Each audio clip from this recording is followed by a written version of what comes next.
Viewers break तो बाद तुहाडा स्वागत है जी। डॉक्टर साहब हुण साडे दर्शकां दसो अज दे दिन दी इतिहासक अहमियत। सिख इतिहास के हवाले नाल 1920 ਦੇ ਵਿੱਚ ਗੁਰਦੁਆਰਾ ਰਕਾਬਗੰਜ ਸਾਹਿਬ ਦੀ ਕੰਧ ਦਾ ਮਸਲਾ ਆਊਟਰ ਵਾਲ ਕਾਫੀ ਭਖਿਆ। ਇਹ ਅਸਲ 'ਚ ਜਿਹੜਾ ਨਵੀਂ ਦਿੱਲੀ ਹੈ ਇਹ 1911 ਦੇ ਨੇੜੇ ਤੇੜੇ ਹੋਣ ਦੇ ਵਿੱਚ ਆਈ। ਉਸ ਤੋਂ ਪਹਿਲਾਂ ਜਿਹੜੀ ਰਾਜਧਾਨੀ ਹੈ ਭਾਰਤ ਦੀ ਉਹ ਕਲਕੱਤਾ ਸੀ ਜੀ। ਔਰ ਜਿੱਥੇ ਅੱਜ ਰਾਸ਼ਟਰਪਤੀ ਭਵਨ ਹੈ ਇਹ ਵਾਇਸਰਾਏ ਦਾ ਜਿਹੜਾ ਉਹ ਕੋਠੀ ਬਣਾਈ ਗਈ ਬਿਲਕੁਲ ਰਕਾਬਗੰਜ ਦੇ ਨਾਲ ਹੈ, ਜਿਹੜਾ ਪਾਰਲੀਮੈਂਟ ਹਾਊਸ ਵੀ ਹੈ ਔਰ ਦੂਸਰਾ ਵੀ ਹੈ ਜੀ। ਤੇ ਗੁਰਦੁਆਰਾ ਰਕਾਬਗੰਜ ਦੀ ਕੰਧ ਜਿਹੜੀ ਹੈ ਆਊਟਰ ਉਹ ਜਿਹੜੀ ਸੜਕ ਉਹਨਾਂ ਨੇ ਕੱਢਣੀ ਸੀ ਉਹਦੇ ਰਸਤੇ 'ਚ ਆਉਂਦੀ ਸੀ। ਸੋ ਉਹਨਾਂ ਨੇ ਕਿਹਾ ਜੀ ਇਹ ਢਾਹ ਦਿਓ। ਜਿਉਂ ਹੀ ਉਹਨਾਂ ਨੇ ਢਾਣ ਦਾ ਕੀਤਾ ਸਿੱਖਾਂ ਨੂੰ ਇਸ ਗੱਲ ਦਾ ਪਤਾ ਲੱਗਾ ਜੀ। ਔਰ ਭਾਈ ਸਾਹਿਬ ਭਾਈ ਰਣਧੀਰ ਸਿੰਘ ਦੂਸਰੇ ਸਿੰਘਾਂ ਨੇ ਇਸ ਦਾ ਬੜਾ ਪ੍ਰੋਟੈਸਟ ਕੀਤਾ 1912-13 'ਚ ਕਿ ਵੀ ਕੀ ਹੈਗਾ। ਔਰ ਉਹ ਮਾਮਲਾ ਉੱਥੇ ਰੁਕ ਗਿਆ ਕਿਉਂਕਿ ਫਸਟ ਵਰਲਡ ਵਾਰ ਸ਼ੁਰੂ ਹੋ ਗਿਆ 1914 'ਚ। ਔਰ ਫਿਰ 5 ਸਾਲ ਪਹਿਲੀ ਸੰਸਾਰ ਜੰਗ ਚੱਲੀ 1919 ਤੱਕ। ਜਿਉਂ ਹੀ ਜੰਗ ਖਤਮ ਹੋਈ ਉਹ ਫਿਰ ਉਹਨੂੰ ਕੰਧ ਨੂੰ ਬਣਾਉਣਾ ਚਾਹੁੰਦੇ ਸੀ, ਗੁਰਦੁਆਰੇ ਦੀ ਕੰਧ ਢਾਹ ਕੇ ਉਹਨੂੰ ਸੜਕ ਕੱਢਣਾ ਚਾਹੁੰਦੇ ਸੀ। ਉਦੋਂ ਫਿਰ ਇਹ ਮਸਲਾ ਕਾਫੀ ਜਿਹੜਾ ਇੱਕ ਸਰਦੂਲ ਸਿੰਘ ਕਵੀਸ਼ਰ ਜਿਹੜੇ ਨੇ ਉਹ ਆਗੂ ਵੀ ਹੋਏ, ਉਹਨਾਂ ਨੇ ਕੌਮ ਨੂੰ ਅਪੀਲ ਕੀਤੀ ਕਿ ਸ਼ਹੀਦੀ ਜਥਾ ਬਣਾਈ ਹੈ ਵੀ ਤੁਸੀਂ ਤੁਹਾਡੇ ਪਵਿੱਤਰ ਗੁਰਦੁਆਰੇ ਜਿਸ ਗੁਰਦੁਆਰਾ ਸਾਹਿਬ ਦੇ ਲਈ ਭਾਈ ਲੱਖੀ ਸ਼ਾਹ ਵਣਜਾਰੇ ਨੇ ਆਪਣਾ ਪਰਿਵਾਰ ਆਪਣਾ ਸਾਰਾ ਘਰ ਨੂੰ ਅੱਗ ਲਾ ਲਈ ਸੀ ਵੀ ਅੰਗਰੇਜ਼ ਅੱਜ ਜੇ ਅਸੀਂ ਇਸ ਕੰਧ ਨੂੰ ਨਾ ਰੋਕ ਸਕੇ ਕੱਲ੍ਹ ਨੂੰ ਗੁਰਦੁਆਰਾ ਵੀ ਢਾਣਗੇ ਜੀ। ਔਰ ਇੰਨੇ ਕੁ ਜ਼ਿਆਦਾ ਨਾਂ ਸ਼ਹੀਦੀ ਦੇਣ ਵਾਲਿਆਂ ਦੇ ਆ ਗਏ ਕਿ ਅੰਗਰੇਜ਼ ਸਰਕਾਰ ਘਬਰਾਈ। ਉਹਨਾਂ ਨੇ ਨਾਭੇ ਵਾਲੇ ਰਾਜਿਆਂ ਨੂੰ ਵਿੱਚ ਪਾ ਕੇ ਸਰਕਾਰ ਉਹੀ ਜਿਹੜੀ ਕੰਧ ਸੀ ਦੁਬਾਰਾ ਬਣਾ ਦਿੱਤੀ ਔਰ ਉਹ ਝਗੜਾ ਜਿਹੜਾ ਮੁੱਕ ਗਿਆ ਜੀ। 1926 ਦੇ ਵਿੱਚ ਬਹੁਤ ਪ੍ਰਮੁੱਖ ਕੀਰਤਨੀਏ ਪੰਥ ਦੇ ਭਾਈ ਹੀਰਾ ਸਿੰਘ ਜੀ ਜਿਨ੍ਹਾਂ ਨੇ ਬਹੁਤ ਸੇਵਾ ਕੀਤੀ ਔਰ ਉਹਨਾਂ ਦਾ ਕੀਰਤਨ ਦਾ ਅੰਦਾਜ਼ ਬੜਾ ਯੂਨੀਕ ਸੀ, ਵਿਆਖਿਆ ਦੇ ਨਾਲ ਭਾਵਨਾ ਦੇ ਨਾਲ ਉਹਨਾਂ ਨੇ ਚੜ੍ਹਾਈ ਕੀਤੀ। 1984 ਦੇ ਵਿੱਚ ਜੂਨ 84 ਦੇ ਫੌਜੀ ਹਮਲੇ ਤੋਂ ਬਾਅਦ ਦਰਬਾਰ ਸਾਹਿਬ ਤਾਂ ਫੌਜ ਦੇ ਕਬਜ਼ੇ 'ਚ ਸੀ।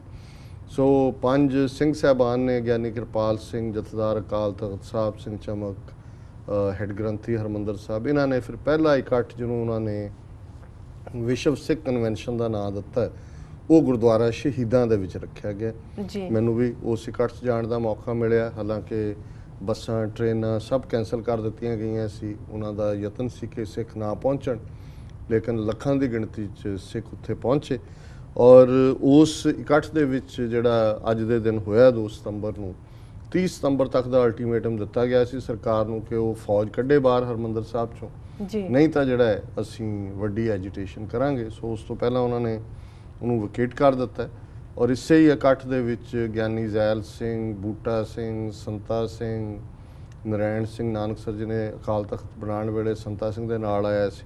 ਇਹਨਾਂ ਸਭ ਨੂੰ ਪੰਥ 'ਚੋਂ ਖਾਰਜ ਕੀਤਾ ਗਿਆ। ਵਰਲਡ ਹਿਸਟਰੀ ਦੇ ਹਵਾਲੇ ਨਾਲ ਸੰਨ 31 ਦੇ ਵਿੱਚ ਆਗਸਟਸ ਸੀਜ਼ਰ ਇਹ ਰੋਮ ਦਾ ਬਾਦਸ਼ਾਹ ਬਣੇ।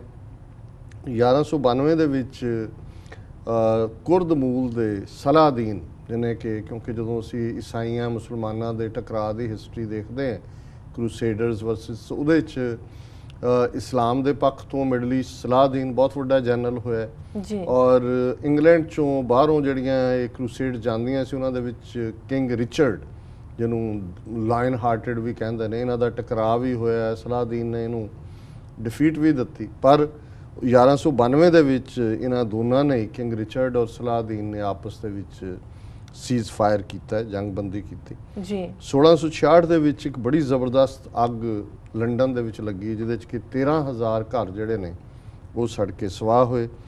1792 ਦੇ ਵਿੱਚ ਹੁਣ ਅਮਰੀਕਾ ਦੇ ਵਿੱਚ 1776 ਦੇ ਵਿੱਚ ਡੈਕਲੇਰੇਸ਼ਨ ਆਫ ਇੰਡੀਪੈਂਡੈਂਸ ਹੋਈ ਸੀ। ਉਸ ਤੋਂ ਬਾਅਦ ਫਰਾਂਸ ਦਾ ਬੜਾ ਜ਼ਬਰਦਸਤ ਰੈਵੋਲੂਸ਼ਨ ਹੋਇਆ ਜਿਹਦੇ 'ਚ ਕਿ ਉਹਨਾਂ ਨੇ ਜਿੰਨੇ ਕੁ ਵੀ ਸੀ ਉਹ ਚੁੱਕ ਕੇ ਅੰਦਰ ਦੇ ਦਿੱਤੇ ਸੀ ਜਿਹੜੇ ਵੀ ਉਹਨਾਂ ਦੇ ਨੋਬਲ ਧਾਰਮਿਕ ਕਲਰਜੀ ਵਗੈਰਾ। ਪਰ ਲੋਕਾਂ ਦੇ ਵਿੱਚ ਇੰਨਾ ਕੁ ਰੋਹ ਸੀ ਵੀ ਉਹਨਾਂ ਨੇ ਜੇਲ੍ਹਾਂ ਤੋੜ ਕੇ ਵੀ ਉਹਨਾਂ ਨੂੰ ਬਾਹਰ ਕੱਢ ਲਿਆ ਔਰ ਫਿਰ ਬੜੀ ਬੁਰੀ ਤਰ੍ਹਾਂ ਸੜਕਾਂ ਦੇ ਉੱਤੇ ਔਰ ਦੂਜੇ ਉਹਨਾਂ ਨੂੰ ਸਲਾਟਰ ਕੀਤਾ।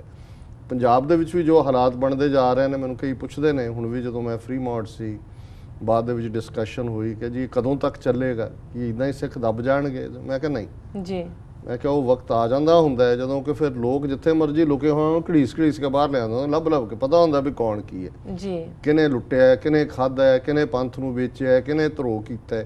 ਮੈਂ ਕਿਹਾ ਵੀ ਉਹ ਸਮਾਂ ਬੜਾ ਕਲੋਜ਼ ਹੈ ਕਿ ਜਦੋਂ ਇਹਨਾਂ ਨੂੰ ਧੂ ਧੂ ਕੇ ਸਿੱਖ ਲਿਆਣਗੇ ਇਹ ਜਿਹੜੇ ਪੰਥ ਦੇ ਦੋਖੀ ਨੇ ਜੀ। ਸੋ 1792 ਚ ਉਹਨਾਂ ਨੇ ਫਿਰ ਸਾਰੇ ਜੇਲ੍ਹਾਂ ਚੋਂ ਕੱਢ ਕੇ ਮਾਰਤੇ ਸਾਰੇ ਨੋਬਲ ਕਲਰਜੀਮਨ। 1898 ਦੇ ਵਿੱਚ ਪਹਿਲੀ ਵਾਰ ਮਸ਼ੀਨ ਗਨ ਜਿਹਦੇ ਚ ਪੂਰਾ ਗੋਲੀਆਂ ਦੀ ਪੂਰੀ ਮੀਂਹ ਵਰਦਾ ਹੈ, ਇਹਦਾ ਪਹਿਲਾਂ ਤਾਂ ਬੰਦੂਕਾਂ ਸੀ, ਕੱਲੀ ਗੋਲੀ ਚੱਲੀ ਜੀ। ਸੋ ਮਸ਼ੀਨ ਗਨ ਜਿਹੜੀ ਹੈ ਉਹ 1898 ਚ ਪਹਿਲੀ ਵਾਰੀ ਜੰਗ ਦੇ ਮੈਦਾਨ 'ਚ ਇਸਤੇਮਾਲ ਹੋਈ। 1900 ਦੇ ਵਿੱਚ ਜਰਮਨੀ ਔਰ ਅਮਰੀਕਾ ਦੇ ਵਿੱਚ ਜਿਹੜਾ ਹੈ ਉਹ ਟੈਲੀਗ੍ਰਾਫ ਤਾਰ ਦਾ ਇਸਤੇਮਾਲ ਸ਼ੁਰੂ ਹੋਇਆ। 1945 ਦੇ ਵਿੱਚ ਹੋ ਚੀ ਮਿਨ ਜਿਹੜਾ ਬਹੁਤ ਵੱਡਾ ਲੜਾਕਾ ਸੀ, ਜਨਰਲ ਸੀ, ਗੁਰਿਲਾ ਸੀ, ਉਹਨੇ ਫਰਾਂਸ ਤੋਂ ਵੀਅਤਨਾਮ ਨੂੰ ਆਜ਼ਾਦ ਕਰਵਾਇਆ, ਪਹਿਲਾ ਪ੍ਰੈਜ਼ੀਡੈਂਟ ਬਣਿਆ ਔਰ ਆਜ਼ਾਦੀ ਦਾ ਐਲਾਨ ਕੀਤਾ ਜੀ। 1946 ਦੇ ਵਿੱਚ ਅੰਗਰੇਜ਼ਾਂ ਨੇ ਇਹ ਕੋਸ਼ਿਸ਼ ਕੀਤੀ ਕਿ ਇੱਕ ਇੰਟਰਿਮ ਸਰਕਾਰ ਬਣ ਜਾਏ ਜਿਹਦੇ 'ਚ ਮੁਸਲਿਮ ਲੀਗ ਵੀ ਸ਼ਾਮਲ ਹੋਈ, ਲਿਆਕਤ ਅਲੀ ਉਹਦੇ 'ਚ ਸਿੱਖ ਵੀ ਸ਼ਾਮਲ ਹੋਏ, ਅਕਾਲੀ ਦਲ ਔਰ ਨਹਿਰੂ ਦੀ ਅਗਵਾਈ 'ਚੋਂ ਬਣੀ। ਪਰ ਇਹਨਾਂ ਦੇ ਅੰਦਰ ਬੇਈਮਾਨੀ ਸੀ ਕਾਂਗਰਸੀਆਂ ਦੇ, ਇਹਨਾਂ ਨੇ ਇਮਾਨਦਾਰੀ ਨਾਲ ਨਹੀਂ ਉਹ ਚਲਾਇਆ। ਸੋ ਮੁਸਲਿਮ ਲੀਗ ਫਿਰ ਇਸ ਨਤੀਜੇ ਤੇ ਪਹੁੰਚੀ ਵੀ ਅਸੀਂ ਅੱਡ ਦੇਸ਼ ਹੀ ਲੈਣੇ ਜੀ। ਔਰ 2013 ਦੇ ਵਿੱਚ ਸਵਿਮਰ ਡਾਇਨਾ ਨਿਆਰਡ ਉਹ ਪਹਿਲੀ ਔਰਤ ਬਣੀ ਜਿਹਨੇ ਹਿਸਟਰੀ ਕ੍ਰੀਏਟ ਕੀਤੀ ਕਿ ਉਹ ਕਿਊਬਾ ਤੋਂ ਫਲੋਰੀਡਾ ਤੱਕ ਤੈਰੀ ਸਵਿਮ ਕੀਤਾ ਬਿਨਾਂ ਜਿਹੜਾ ਜਦੋਂ ਇਹ ਹੁਣ ਇਹ ਸਵਿਮਰ ਜਿੱਥੇ ਸ਼ਾਰਕ ਮੱਛੀਆਂ ਹੁੰਦੀਆਂ ਨੇ ਉਹਨਾਂ ਨੇ ਇੱਕ ਸ਼ਾਰਕ ਕੇਜ ਬਣਾਈ ਹੁੰਦੀ ਹੈ ਤਾਂ ਕਿ ਸ਼ਾਰਕ ਉਹਨਾਂ ਨੂੰ ਬਾਈਟ ਨਾ ਕਰੇ ਜਾਂ ਲੈ ਨਾ ਜਾਏ ਧੂ ਕੇ। ਸੋ ਇਹ ਬੀਬੀ ਨੇ ਜਿਹੜੀ ਡਾਇਨ ਨਿਆਰਡ ਬਿਨਾਂ ਸ਼ਾਰਕ ਕੇਜ ਤੋਂ ਕਿਊਬਾ ਤੋਂ ਫਲੋਰੀਡਾ ਤੱਕ ਜਿਹੜਾ ਹੈ ਸਵਿਮ ਕੀਤਾ 2013 ਦੇ ਵਿੱਚ, ਜਸਟ ਪਿਛਲੇ ਸਾਲ ਹੀ। ਜੀ ਡਾਕਟਰ ਸਾਹਿਬ ਸ਼ੁਕਰੀਆ ਤੁਹਾਡਾ ਬਹੁਤ-ਬਹੁਤ। ਸਾਡਾ ਅੱਜ ਦਾ ਸਵਾਲ ਹੈ, ਬੀਜੇਪੀ ਦੇ ਪ੍ਰੈਜ਼ੀਡੈਂਟ ਅਮਿਤ ਸ਼ਾਹ ਨੂੰ ਝੂਠੇ ਪੁਲਿਸ ਮੁਕਾਬਲੇ ਦੇ ਮੁਕੱਦਮੇ 'ਚੋਂ ਰਾਹਤ ਦੇਣ ਵਾਲੇ ਸੁਪਰੀਮ ਕੋਰਟ ਦੇ ਸਾਬਕਾ ਚੀਫ ਜਸਟਿਸ ਨੂੰ ਕੇਰਲਾ ਦਾ ਗਵਰਨਰ ਲਾਇਆ ਗਿਆ ਹੈ। ਕੀ ਕਹਿਣਾ ਚਾਹੋਗੇ ਡਾਕਟਰ ਸਾਹਿਬ ਤੁਸੀਂ ਇਸ ਬਾਰੇ?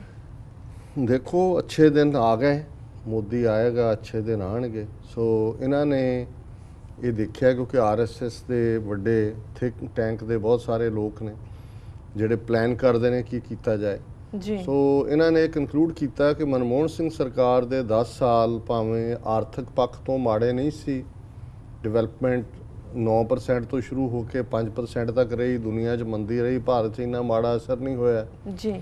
ਬਹੁਤ ਸਾਰੇ ਜੋ ਖਾਸ ਤੌਰ ਤੇ ਇੰਡੋ ਯੂਐਸ ਨਿਊਕਲੀਅਰ ਡੀਲ ਜਿਹੜੀ ਆ ਉਹ ਇੰਡੀਆ ਦੇ ਪੱਖ 'ਚ ਬਹੁਤ ਫੇਵਰੇਬਲ ਸੀ।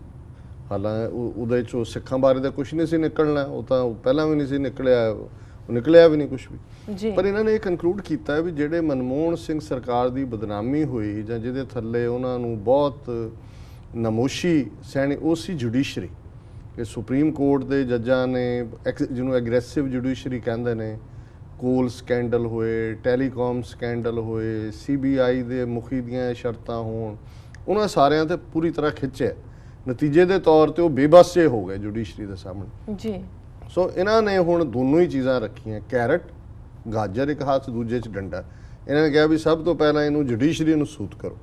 ਸੋ ਉਹਨਾਂ ਨੇ ਡੰਡਾ ਤਾਂ ਚਲਾਇਆ। ਹੁਣ ਉਹਨਾਂ ਦੇ ਵਿੱਚ ਗੋਪਾਲ ਸੁਬਰਾਮਨੀਅਮ ਜਿਹਨੂੰ ਸੁਪਰੀਮ ਕੋਰਟ ਦੇ ਜੱਜਾਂ ਨੇ ਸਾਂਝੇ ਕੋਲੀਜੀਅਮ ਦੇ ਤੌਰ ਦੇ ਉੱਤੇ ਜਿਹੜਾ ਉਹਦਾ ਨਾਂ ਰਿਕਮੈਂਡ ਕੀਤਾ ਸੀ ਸੁਪਰੀਮ ਕੋਰਟ ਦੇ ਚੀਫ ਜਸਟਿਸ ਲਈ, ਪਰ ਇਹ ਗੋਪਾਲ ਸੁਬਰਾਮਨੀਅਮ ਸੀ ਜਿਹਨੇ ਗੁਜਰਾਤ ਦੇ ਕੇਸ ਦੇ ਵਿੱਚ 2002 ਵਾਲੇ 'ਚ ਜਿਹੜਾ ਐਮਿਕਸ ਕਿਊਰੀ ਜਿਹਨੂੰ ਕਹਿੰਦੇ ਨੇ ਉਹ ਲਿਖੀ ਸੀ ਸਰਕਾਰ ਦੇ ਪੱਖ ਤੋਂ। ਜਦੋਂ ਉਹਦਾ ਨਾਂ ਆਇਆ ਮੋਦੀ ਸਰਕਾਰ ਨੇ ਕਿਹਾ ਨੋ, ਉਹ ਅਣਖੀ ਬੰਦਾ ਸੀ, ਉਹਨੇ ਜਿਹੜਾ ਉਹ ਆਪਣੇ ਆਪ ਨੂੰ ਕਿਹਾ ਜੀ ਮੈਂ ਆਪਣਾ ਨਾਂ ਹੀ ਵਾਪਸ ਲੈਣਾ। ਉਹਦੀ ਥਾਂ ਤੇ ਉਹਨਾਂ ਨੇ ਉਹ ਬੰਦਾ ਫਿੱਟ ਕੀਤਾ ਜਿਹੜਾ ਸੁਪਰੀਮ ਕੋਰਟ ਦਾ ਜਸਟਿਸ, ਜਿਹੜਾ ਕਿ ਅਮਿਤ ਸ਼ਾਹ ਜਦੋਂ 2002 'ਚ ਮੁਸਲਮਾਨਾਂ ਦਾ ਕਤਲੇਆਮ ਹੋਇਆ ਤੇ ਹੋਮ ਮਿਨਿਸਟਰ ਸੀ ਜੀ, ਹੁਣ ਅੱਜ ਕੱਲ੍ਹ BJP ਦਾ ਪ੍ਰੈਜ਼ੀਡੈਂਟ ਹੈ, ਜਿਹਨੇ ਇਹਦਾ ਕੇਸ ਲੜਿਆ ਸੀ। ਉਹ ਵਕੀਲ ਜਿਹੜਾ ਉਹਨਾਂ ਨੇ ਬਣਾ ਦਿੱਤਾ ਸੁਪਰੀਮ ਕੋਰਟ ਦਾ ਚੀਫ ਜਸਟਿਸ। ਹੁਣ ਜਿਸ ਚੀਫ ਜਸਟਿਸ ਨੂੰ ਇਹਨਾਂ ਨੇ ਗਵਰਨਰ ਲਾਇਆ ਕੇਰਲਾ ਦਾ, ਇਹ ਅਪ੍ਰੈਲ 2014 ਦੇ ਵਿੱਚ ਰਿਟਾਇਰ ਹੋਇਆ ਸੁਪਰੀਮ ਕੋਰਟ 'ਚੋਂ ਜੀ। ਔਰ ਇਹ ਉਹ ਚੀਫ ਜਸਟਿਸ ਹੈ ਜਿਹਨੇ ਅਮਿਤ ਸ਼ਾਹ ਦਾ ਨਾਂ ਜਿਹੜਾ ਝੂਠਾ ਪੁਲਿਸ ਮੁਕਾਬਲਾ ਇਹਨੇ ਬਣਵਾਇਆ ਉੱਥੇ ਮਾਰਿਆ, ਉਸ 'ਚੋਂ ਉਹਨੂੰ ਰਾਹਤ ਦਿੱਤੀ ਸੀ। ਸੋ ਇਹਦਾ ਮਤਲਬ ਇਹ ਹੈ ਕਿ ਉਹਦੇ ਨਾਲ ਡੀਲ ਹੋ ਗਈ ਸੀ ਪਹਿਲਾਂ ਹੀ ਕਿ ਵੀ ਤੂੰ ਮੇਰੀ ਇੱਥੋਂ ਜਾਨ ਕੱਢ ਤੇ ਤੈਨੂੰ ਅਸੀਂ ਲਾਵਾਂਗੇ। ਇਹ ਭਾਰਤ ਦੀ 67 ਸਾਲ ਦੀ ਹਿਸਟਰੀ 'ਚ ਪਹਿਲੀ ਵਾਰ ਹੋਇਆ ਹੈ ਕਿ ਕੋਈ ਚੀਫ ਜਸਟਿਸ ਰਿਟਾਇਰਡ ਉਹ ਗਵਰਨਰ ਲੱਗਾ ਹੋਏ, ਕਿਉਂਕਿ ਇੱਕ ਪ੍ਰੋਟੋਕੋਲ ਹੈ ਭਾਰਤ ਦੇ ਵਿੱਚ। ਪ੍ਰੋਟੋਕੋਲ ਥੱਲੇ ਪਹਿਲਾਂ ਪ੍ਰੈਜ਼ੀਡੈਂਟ ਹੈ, ਫਿਰ ਵਾਈਸ ਪ੍ਰੈਜ਼ੀਡੈਂਟ ਹੈ, ਫਿਰ ਪ੍ਰਾਈਮ ਮਿਨਿਸਟਰ ਹੈ, ਫਿਰ ਸੁਪਰੀਮ ਕੋਰਟ ਦਾ ਚੀਫ ਜਸਟਿਸ ਹੈ। ਹੁਣ ਸੁਪਰੀਮ ਕੋਰਟ ਦਾ ਚੀਫ ਜਸਟਿਸ ਦਾ ਗਵਰਨਰ ਬਣਨ ਦਾ ਕੀ ਕੰਮ ਹੈ? ਉਹ ਤਾਂ ਆਲਰੇਡੀ ਉਹਨੇ ਹਾਇਰ ਕੀਤਾ। ਔਰ ਇਹਦੇ ਤੋਂ ਇਹ ਸਾਬਤ ਹੁੰਦਾ ਹੈ ਵੀ ਉਹਨੂੰ ਗੋਪਾਲ ਸੁਬਰਾਮਨੀਅਮ ਨੂੰ ਜੱਜ ਨਾ ਬਣਨ ਦੇ ਕੇ ਉਹਨਾਂ ਨੇ ਡੰਡਾ ਦਿਖਾਇਆ, ਤੇ ਹੁਣ ਇਹਨੂੰ ਕੈਰਟ ਦੇ ਕੇ, ਗਾਜਰ ਦੇ ਕੇ ਉਹਨਾਂ ਨੇ ਜੁਡੀਸ਼ਰੀ ਨੂੰ ਮੈਸੇਜ ਦਿੱਤਾ ਹੈ ਕਿ ਜੇ ਸਾਡੇ ਨਾਲ ਟਕਰਾਓਗੇ ਤੇ ਫਿਰ ਗੋਪਾਲ ਸੁਬਰਾਮਨੀਅਮ ਵਾਲਾ ਹਾਲ ਹੋਏਗਾ ਤੁਹਾਡਾ ਜੀ, ਤੇ ਜੇ ਸਾਨੂੰ ਰਾਹਤ ਦਿਓਗੇ, ਅੱਖਾਂ ਬੰਦ ਕਰੋਗੇ, ਜੋ ਸਾਡੇ ਫੈਸਲੇ ਸਾਡੇ ਹੱਕ 'ਚ ਦਿਓਗੇ, ਫਿਰ ਤੁਹਾਡੇ ਰਿਟਾਇਰ ਹੋਣ ਤੋਂ ਬਾਅਦ ਵੀ ਤੁਹਾਨੂੰ ਅਸੀਂ ਅਕਮੋਡੇਟ ਕਰਾਂਗੇ ਜੀ। ਸੋ ਇਹ ਅੱਛੇ ਦਿਨ ਆ ਗਏ, ਮੋਦੀ ਦੇ ਭਾਰਤ ਦੀ ਜੁਡੀਸ਼ਰੀ ਦਾ ਵੀ ਭੋਗ ਪੈ ਗਿਆ। ਜੀ ਬਿਲਕੁਲ ਡਾਕਟਰ ਸਾਹਿਬ, ਹੁਣ ਸਾਡੇ ਦਰਸ਼ਕਾਂ ਨੂੰ ਦੱਸੋ ਅੱਜ ਦਾ ਵਿਚਾਰ। ਅੱਜ ਦੇ ਵਿਚਾਰ ਲਈ ਅਸੀਂ ਚੌਥੇ ਪਾਤਸ਼ਾਹ ਗੁਰੂ ਰਾਮਦਾਸ ਜੀ ਦੇ 2 ਸ਼ਲੋਕ ਵਾਰਾਂ ਤੇ ਵਧੀਕ ਤੋਂ ਚੁਣੇ ਨੇ ਜੀ। ਸ਼ਲੋਕ ਨੰਬਰ 11 ਤੇ 12। ਪਹਿਲਾ ਸ਼ਲੋਕ ਹੈ, ਸੱਚਾ ਪ੍ਰੇਮ ਪਿਆਰ ਗੁਰ ਪੂਰੇ ਤੇ ਪਾਈਐ, ਕਬਹੂ ਨਾ ਹੋਵੇ ਭੰਗ, ਨਾਨਕ ਹਰ ਗੁਣ ਗਾਈਏ। ਜੀ। ਦੂਸਰਾ ਸ਼ਲੋਕ ਵੀ ਇਸੇ ਵਿਚਾਰ ਨੂੰ ਅੱਗੇ ਤੋਰਦਾ ਹੈ, ਜਿਨ੍ਹਾਂ ਅੰਦਰ ਸੱਚਾ ਨੇਹੋ, ਕਿਉਂ ਜੀਵਨਹਿ ਪਿਰੀ ਵਿਹੂਣੀਆਂ, ਗੁਰਮੁਖ ਮੇਲੇ ਆਪ, ਨਾਨਕ ਚਿਰੀ ਵਿਛੁੰਨਿਆ। ਜੀ। ਸੱਚਾ ਪ੍ਰੇਮ ਪਿਆਰ ਗੁਰ ਪੂਰੇ ਤੇ ਪਾਈਏ, ਕਿ ਨਿਰੰਕਾਰ ਦੇ ਨਾਲ ਸੱਚੀ ਪ੍ਰੀਤ ਦਾ ਰਹੱਸ, ਸੱਚੀ ਪ੍ਰੀਤ ਦਾ ਮੰਤਰ, ਸੱਚੀ ਪ੍ਰੀਤ ਦਾ ਫਾਰਮੂਲਾ ਗੁਰੂ ਤੋਂ ਹੀ ਮਿਲਦਾ, ਕਿਉਂਕਿ ਗੁਰੂ ਹੀ ਨਿਰੰਕਾਰ ਦੇ ਨਾਲ ਜੋੜਨ ਦਾ ਕਾਰਨ ਬਣਦਾ ਹੈ, ਰਾਹ ਦੱਸਦਾ ਹੈ। ਔਰ ਕਿਉਂਕਿ ਗੁਰੂ ਸੱਚਾ ਹੈ, ਨਿਰੰਕਾਰ ਸੱਚ ਹੈ ਜੀ। ਔਰ ਭੁੱਲਣ ਅੰਦਰ ਸਭ ਕੋ ਆ ਭੁੱਲ ਗੁਰੂ ਕਰਤਾਰ, ਗੁਰੂ ਤੇ ਕਰਤਾਰ ਭੁੱਲ ਨੇ। ਸੋ ਅਸੀਂ ਜੇ ਗੁਰੂ ਦੇ ਸਾਹਮਣੇ ਆਪਾ ਸਮਰਪਣ ਕਰਦੇ ਹਾਂ ਤੇ ਗੁਰੂ ਫਿਰ ਸਾਨੂੰ ਸੱਚੇ ਪ੍ਰੇਮ ਦਾ ਰਾਹ ਦੱਸਦਾ ਹੈ। ਸੱਚਾ ਪ੍ਰੇਮ ਪਿਆਰ ਗੁਰ ਪੂਰੇ ਤੇ ਪਾਈਏ, ਤੇ ਜਦੋਂ ਉਹ ਪਿਆਰ ਮਿਲ ਜਾਂਦਾ ਹੈ, ਕਬੂ ਨਾ ਹੋਵੇ ਭੰਗ, ਫਿਰ ਉਸ ਪਿਆਰ ਨੂੰ ਪਾਉਣ ਵਾਲੇ ਕਦੇ ਉਸ ਨਾਲੋਂ ਟੁੱਟਦੇ ਨਹੀਂ, ਉਹਨਾਂ ਦਾ ਪਿਆਰ ਭੰਗ ਨਹੀਂ ਹੁੰਦਾ ਜੀ। ਉਹਨਾਂ ਦਾ ਪਿਆਰ ਟੁੱਟਦਾ ਨਹੀਂ ਹੈ। ਇੱਕ ਰੰਗ ਹੈ, ਇੱਕ ਭੰਗ ਹੈ। ਇਹ ਕਹਿੰਦੇ ਨਾ ਕਿ ਜੇ ਰੰਗ 'ਚ ਭੰਗ ਪਾ ਦਿੱਤੀ, ਹੁਣ ਜਾਂ ਰੰਗ 'ਚ ਭੰਗ ਪਾਉਣਾ, ਰੰਗ ਪਿਆਰ ਹੈ, ਸੱਚਾ ਪਿਆਰ। ਭੰਗ ਹੈ ਜਿਹੜਾ ਟੁੱਟ ਜਾਂਦਾ, ਉਹ ਫਿਰ ਉਹ ਪਿਆਰ ਕਾਹਦਾ ਜਿਹੜਾ ਟੁੱਟ ਜਾਏ। ਸੋ ਨਿਰੰਕਾਰ ਦੇ ਨਾਲ ਜਿਹੜੀ ਸੱਚੀ ਪ੍ਰੀਤ ਹੈ, ਕਬੂ ਨਾ ਹੋਵੇ ਭੰਗ, ਨਾਨਕ ਹਰ ਗੁਣ ਗਾਈਏ। ਸੱਚੇ ਪਿਆਰ ਵਾਲੇ ਉਸ ਨਿਰੰਕਾਰ ਦੇ ਨਾਲ ਜੁੜ ਜਾਂਦੇ ਨੇ ਤੇ ਅੱਠੇ ਪਹਿਰ ਉਸ ਦੇ ਪ੍ਰਭੂ ਦੇ ਗੁਣ ਗਾਉਂਦੇ ਨੇ। ਔਰ ਇਸੇ ਹੀ ਥਾਟ ਨੂੰ ਗੁਰੂ ਸਾਹਿਬ ਨੇ ਐਮਫੇਸਾਈਜ਼ ਕੀਤਾ, ਜਿਨ੍ਹਾਂ ਅੰਦਰ ਸੱਚਾ ਨਿਹੋ, ਕਿਉਂ ਜੀਵਨੈ ਪਿਰੀ ਵਿਹੂਣਿਆ। ਪਿਰ ਪਿਆਰੇ ਨੂੰ ਕਹਿੰਦੇ ਨੇ ਕਿ ਜਿਨ੍ਹਾਂ ਦੇ ਅੰਦਰ ਸੱਚਾ ਪਿਆਰ ਹੈ, ਨਿਰੰਕਾਰ ਦਾ, ਪ੍ਰੀਤਮ ਦਾ, ਪਿਆਰੇ ਦਾ, ਉਹ ਕਿਵੇਂ ਪਿਆਰੇ ਤੋਂ ਬਿਨਾਂ ਕਿਵੇਂ ਜੀਣ ਦੇ ਜੀ, ਕਿਵੇਂ ਜੀ ਸਕਦੇ ਨੇ, ਕਿਉਂ ਜੀਵੇ, ਕਿਉਂ ਜੀਵਨ ਹੈ, ਕਿਵੇਂ ਜੀਂਦੇ ਨੇ। ਜੇ ਕੋਈ ਹੈ ਇਸ ਕਿਸਮ ਦਾ, ਉਹ ਕਿਵੇਂ ਜੀ ਸਕਦਾ ਹੈ। ਗੁਰਮੁਖ ਮੇਲੇ ਆਪ, ਨਾਨਕ ਚਿਰੀ ਵਿਛੁੰਨੇ। ਜੇ ਉਸ ਪਿਆਰ ਦੇ ਵਿੱਚ ਰਤਿਆਂ ਦਾ ਕਦੇ ਵਿਛੋੜਾ ਵੀ ਪੈ ਜਾਂਦਾ ਹੈ ਤੇ ਉਹਨਾਂ ਨੂੰ ਵੀ ਬਖਸ਼ਿਸ਼ ਕਰਕੇ ਨਿਰੰਕਾਰ ਆਪਣੇ ਨਾਲ ਮਿਲਾ ਲੈਂਦਾ ਹੈ, ਚਿਰੀ ਵਿਛੁੰਨਿਆ।